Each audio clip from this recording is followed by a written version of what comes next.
Hello, my dear friends. I am Arun Kumar Singh. Welcome you all in AKS Study Channel. Dear friends, this series I have launched for those who are aspirants for competitive examination, and it will be very fruitful for you. So please like, subscribe, and share this channel. दोस्तों, in last series we have studied about non-cooperation movement. So, non-cooperation movement was withdrawn on 12 February 1922 by Gandhi ji after the Chora Chori event, which was held on, took place on 5 February 1922. So, after withdrawal of the non-cooperation movement, all the members of the Congress were disagreed and frustrated. So, due to frustration, Motilal Nehru, C.R. Das and N.C. Kelkar founded the Swaraj party on 1 जनवरी 1922.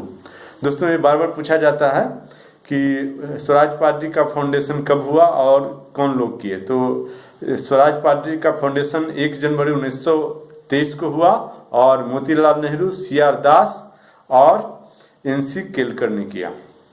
उसके बाद दोस्तों एक Simon commission है जिसका गठन किया गया था कि diarchy government means double rule in the government, means Indian representative होंगे सेंट्रल असेंबली में, वो भी रूल करेंगे, उनको भी रूलर बोला जाएगा, और ब्रिटिश रूल तो पहले है जैसे रहेगा ही. तो इंडियन रिप्रेजेंटेटिव कहाँ से आएंगे, कितनी मात्रा में आएंगे, कितने संख्या में आएंगे और किस वर्ग से होगा, उनका चुनाव कैसे होगा और उनका राइट क्या रहेगा, उनका अधिकार राइट क्या रहेगा, प्रिविलेज क्या रहेगा, वो क्या कर सकते हैं, क्या नहीं कर सकते, कौन बिल को पास करते हैं, कौन सा बिल को नहीं पास कर सकते हैं. तो ये सभी के बारे में एक कमीशन का गठन किया गया कि रिपोर्ट दो ब्रिटिश गवर्नमेंट को. ब्रिटिश गवर्नमेंट द्वारा एक कमीशन का गठन किया गया. तो इस कमीशन में जितने भी मेंबर थे वो वाइट थे, ब्रिटिशर्स थे, यूरोपियन थे, और इस कमीशन का नाम दिया गया साइमन कमीशन. तो ये दोस्तों कभी भी अच्छे रिपोर्ट तो दे नहीं सकते हैं क्योंकि उसमें कुछ इंडियन रहते, आधा इंडियन रहते कम से कम, तब भी आशा किया जा सकता था कि अच्छा रिपोर्ट दिया जा सकता है. तो चूंकि सारे यूरोपियन थे, सारे वाइट्स थे इस कमीशन में, इसलिए पूरे देश में इसका विरोध हुआ. सो दोस्तों, और इसके विरोध में, साइमन कमीशन के विरोध में पूरे देश में नारा लगाया गया साइमन गो बैक. और लाहौर में तो लाला लाजपत राय जी का नेतृत्व में आंदोलन रेलवे स्टेशन पर किया गया जिसमें कि पुलिस द्वारा लाठीचार्ज कर दिया गया, और उस लाठीचार्ज से लाला लाजपत राय जी बहुत बुरी तरह घायल हो गए और उनकी डेथ हो गई. तो उनकी डेथ का बदला लेने के लिए 1928 में, नेक्स्ट ईयर, भगत सिंह और उनके साथियों ने सॉन्डर्स नामक एक पुलिस अधिकारी को दिसंबर 1928 में गोली मार दी. और सॉन्डर्स को गोली गलती से लग गया दोस्तों, गलत तरीके से उनको बताने के कारण कि ये जो गोली चलाने, लाठीचार्ज का आदेश दिया था वही पुलिस अफसर है, लेकिन वो नहीं था, ये दूसरा पुलिस अफसर था, जूनियर था, उसका नाम था सॉन्डर्स. तो सॉन्डर्स की इन लोगों ने लाला लाजपत राय जी के मृत्यु का बदला लेने के लिए गोली मार दिया. उसके बाद दोस्तों लाहौर सेशन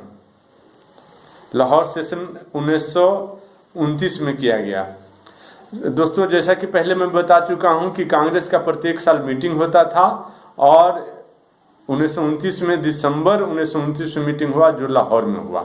इसका नेतृत्व किया जवाहरलाल नेहरू ने, और इसमें पूर्ण स्वराज का रिजोल्यूशन पास किया. कोई एक प्रस्ताव होता था जिसको कि पूरे मेंबर द्वारा पास किया जाता था.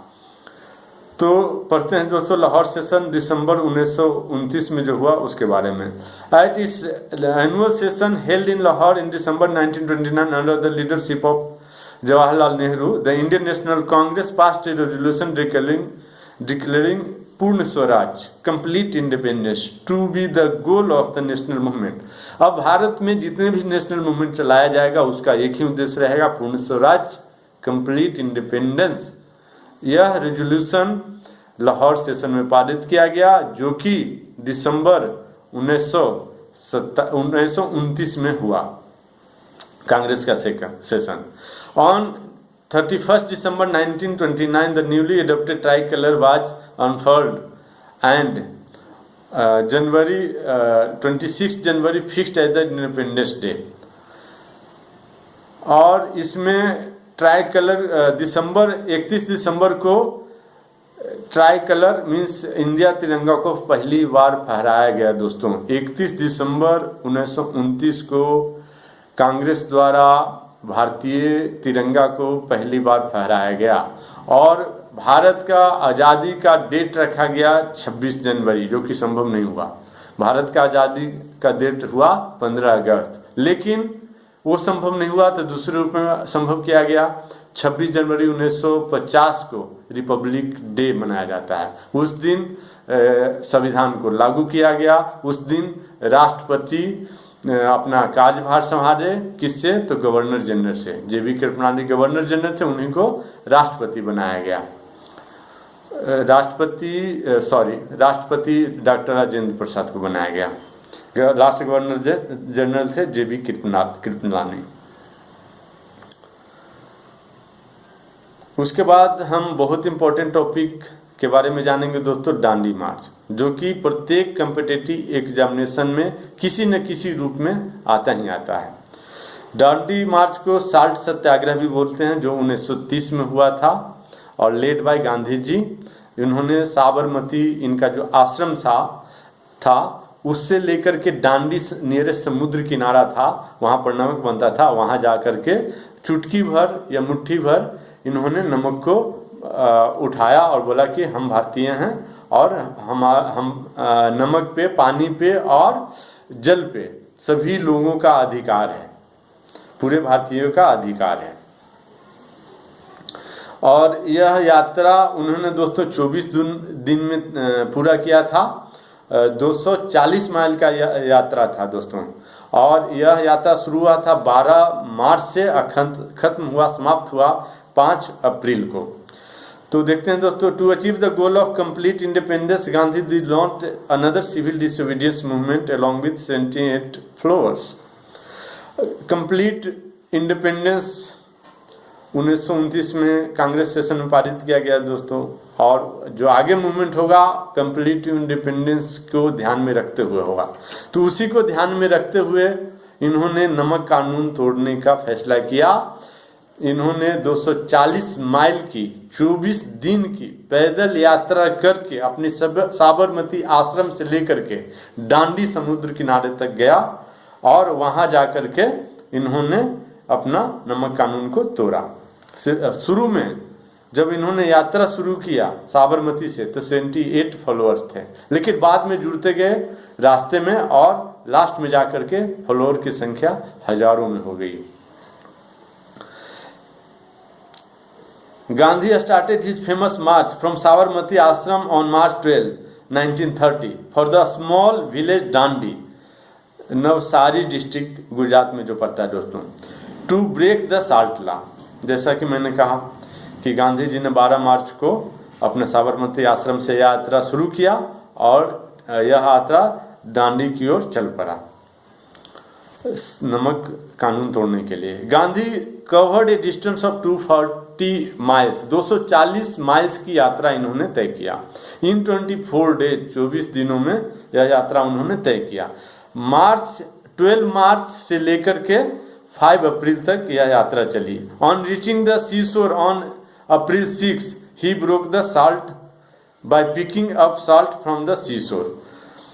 समुद्र किनारे पर 5 अप्रैल को समुद्र किनारे पर पहुंचे और 6 अप्रैल को सुबह सुबह इन्होंने नमक को उठा करके और नमक कानून को तोड़ा।